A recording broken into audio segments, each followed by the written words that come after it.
नमस्कार दोस्तों, मैं हूं अवधेश शर्मा और आप सभी का हमारे YouTube चैनल में आपका स्वागत है। आज की वीडियो में आप सभी के बीच बहुत महत्वपूर्ण जानकारी ग्राम संगठन के अध्यक्ष या उपाध्यक्ष के कार्य एवं उत्तरदायित्व और सचिव या उप सचिव के कार्य एवं उत्तरदायित्व एवं कोषाध्यक्ष के कार्य एवं उत्तरदायित्व से संबंधित संपूर्ण जानकारी इस वीडियो के माध्यम से देने वाले हैं। तो आप सभी हमारे वीडियो में बने रहिएगा, वीडियो को स्किप करके बिल्कुल नहीं देखिएगा। तो चलिए हम शुरू करते हैं। यह जानकारी ग्राम संगठन से जुड़े हुए जो दीदी रहती हैं या स्वयं सहायता समूह के दीदी हैं, तो यह जानकारी रखना सभी को अति महत्वपूर्ण है। तो चलिए हम शुरू करते हैं।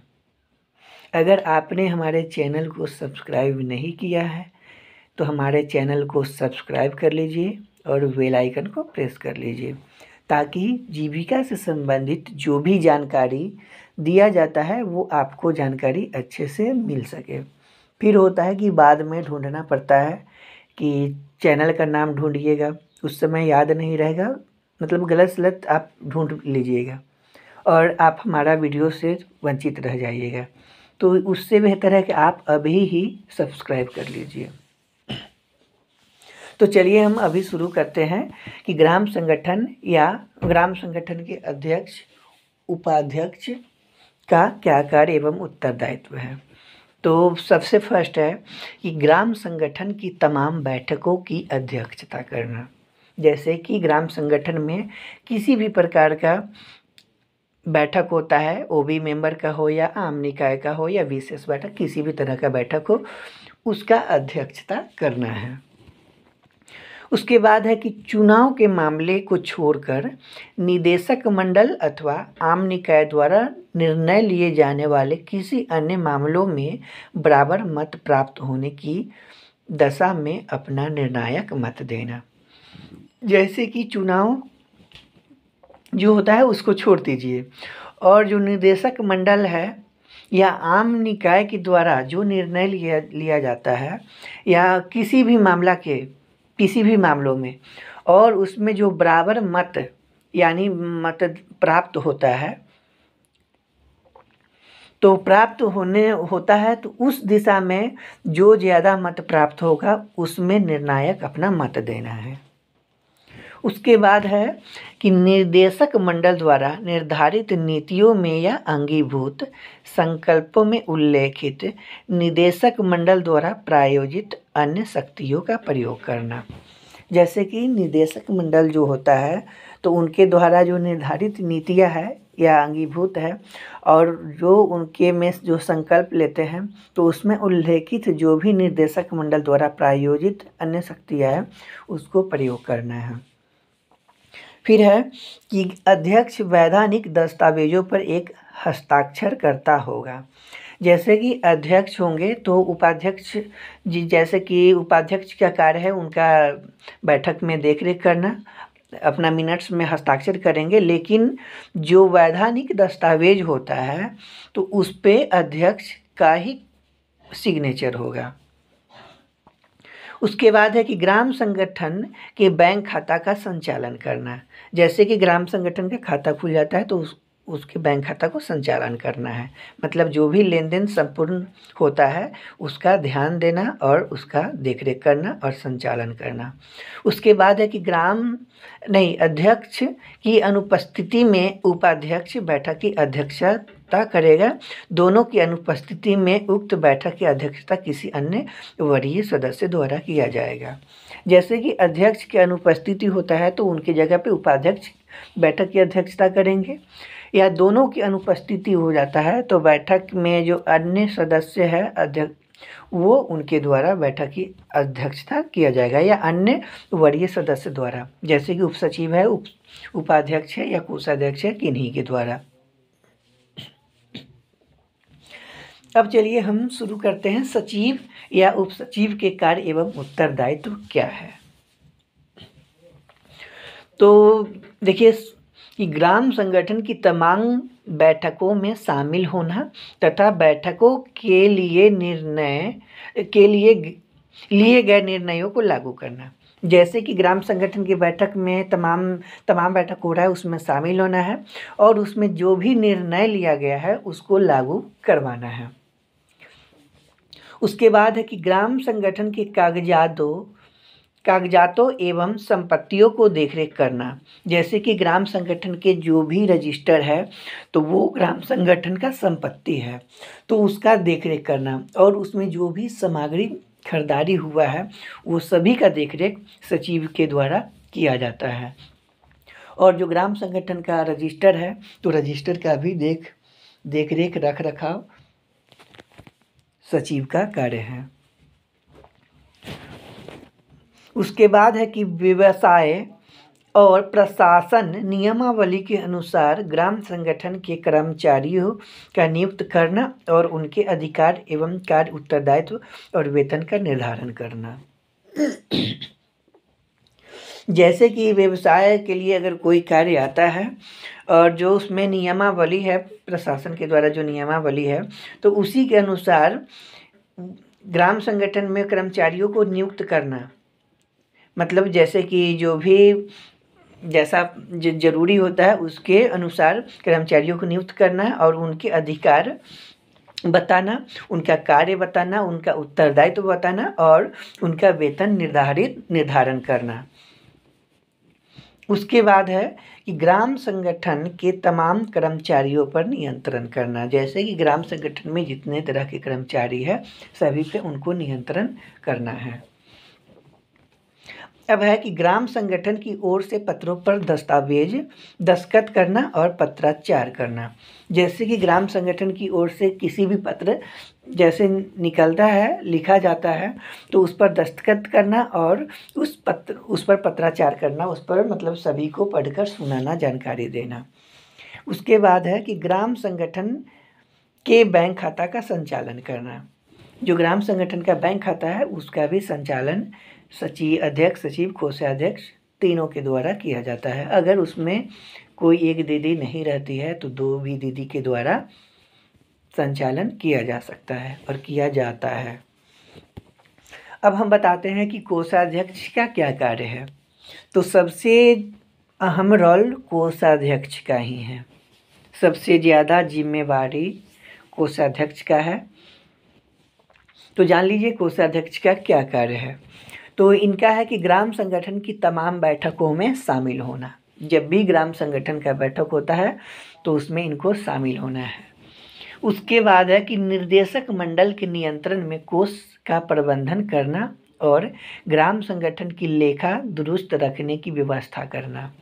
जैसे कि निदेशक मंडल है तो उस पर उनको नियंत्रण करना है और कोष प्रबंधन जैसे पैसा का आना जाना कहाँ है उसका प्रबंधन करना और ग्राम संगठन की लेखा दुरुस्त रखने की व्यवस्था करना। जैसे ग्राम संगठन में जो लेखा जोखा हो रहा है उसको दुरुस्त करने के लिए व्यवस्था करना है।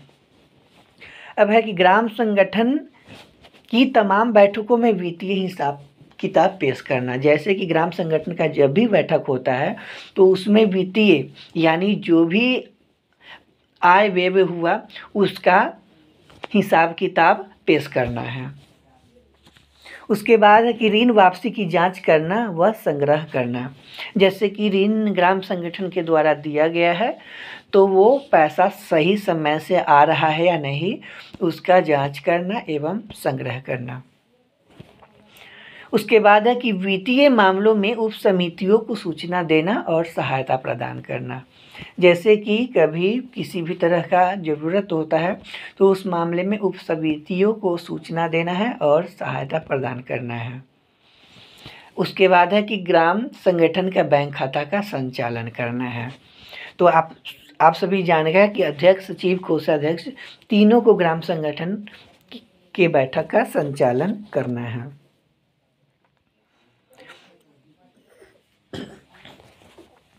अब है कि अध्यक्ष सचिव, अध्यक्ष, उपाध्यक्ष, उप सचिव, सचिव और कोषाध्यक्ष के कार्य एवं उनके उत्तरदायित्व आप सभी को अच्छे तरीके से बता दिए हैं।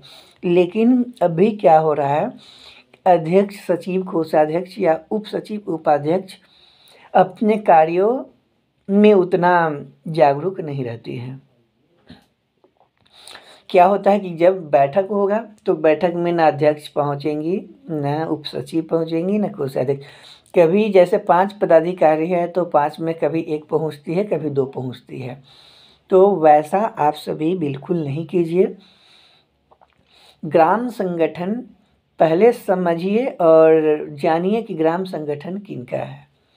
ग्राम संगठन जब स्वयं सहायता समूह के दीदियों का है तो ग्राम संगठन चलाने का जिम्मेवारी तो आप ही 5 पदाधिकारी है उन्हीं का है। लेकिन ग्राम संगठन के अध्यक्ष, सचिव, कोषाध्यक्ष, उपाध्यक्ष, उप सचिव क्या सोचते हैं कि ये ग्राम संगठन मेरा नहीं है। जैसे कि उसमें जो अन्य कर्मचारी आते हैं तो समझते कि उनका है, इसीलिए वो अच्छे से ध्यान भी नहीं देते हैं।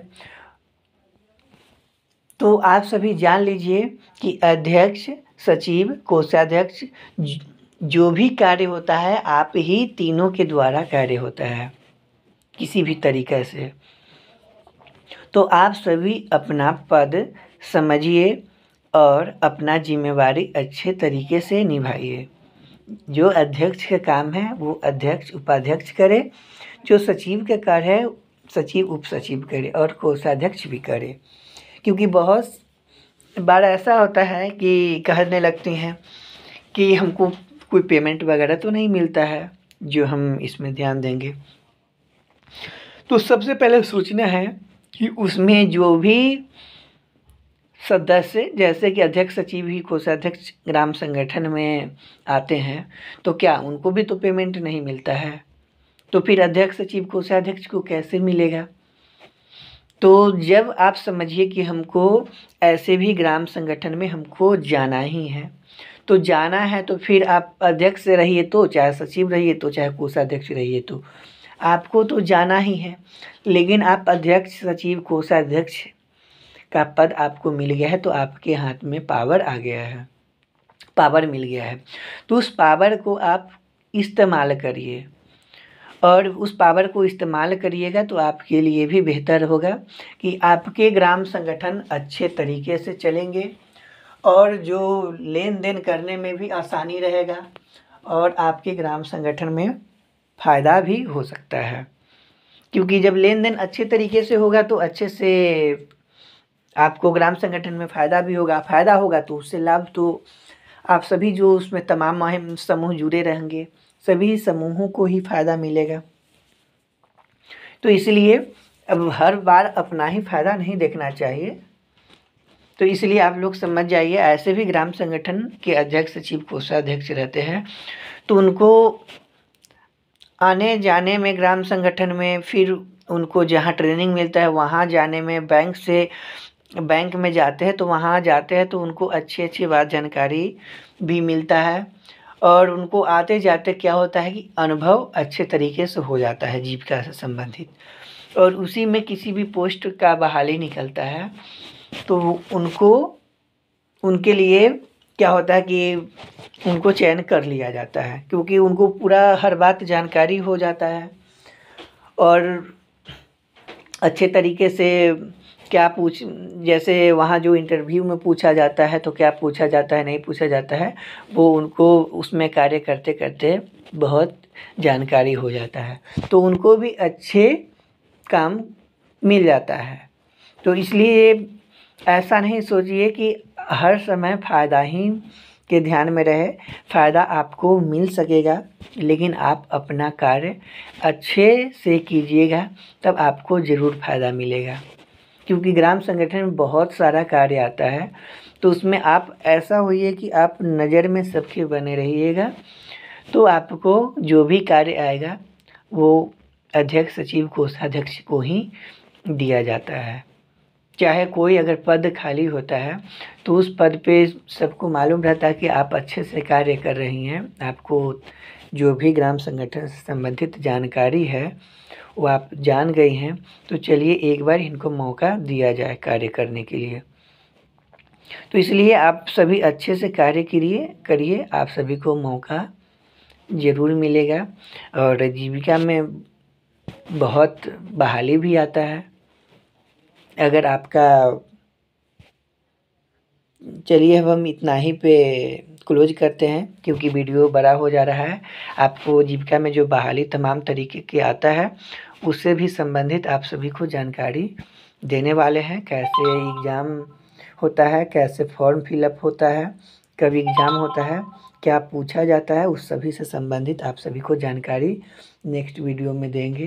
तो चलिए, आप सभी को हमारा वीडियो कैसा लगा है? अगर हमारा वीडियो अच्छा लगा होगा तो लाइक कीजिएगा, कमेंट कीजिएगा, चैनल को सब्सक्राइब कर लीजिएगा और बेल आइकन को प्रेस कर लीजिएगा।